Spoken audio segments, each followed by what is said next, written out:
This is my Toploader device.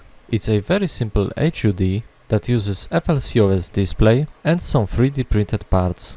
It works with any kind of composite devices, including Raspberry Pi Zero. It's very similar to my previous devices.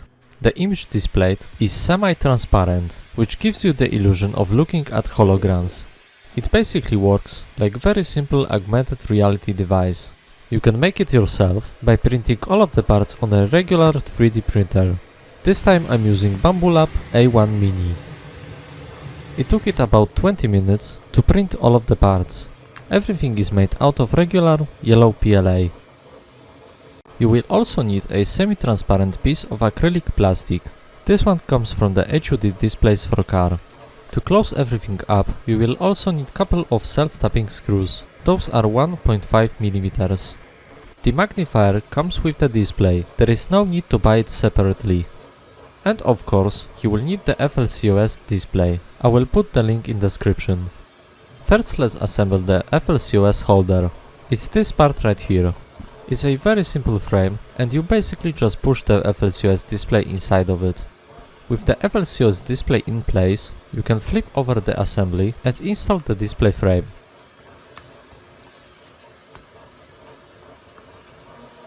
The display should be positioned like this. After you install the display frame, close everything up using self-tapping screws. And this is how it should look like. Now it's time to install the magnifier frame. It goes directly on top of the display. Once again, use self-tapping screws to hold everything together. After doing so, you can install the magnifier. Make sure that the thicker part of the magnifier goes toward the top. Here you can see the correct way to assemble it. With the magnifier in place, you can now install the magnifier lid. Of course, this part uses self-tapping screws as well. And finally you can install the combiner. You simply push it into this place right here. And just like that, the assembly is finished. It's a very simple and straightforward build.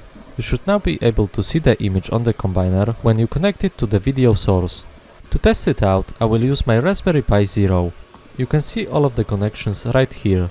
To make it work, it uses only 3 wires. With everything connected, I can now plug in the power source so that it will turn on. The power is now connected and the Raspberry Pi is now booting. It may take a while, since this board is not very powerful. After a while, you should now be able to see the Raspberry Pi logo. The image quality is quite alright.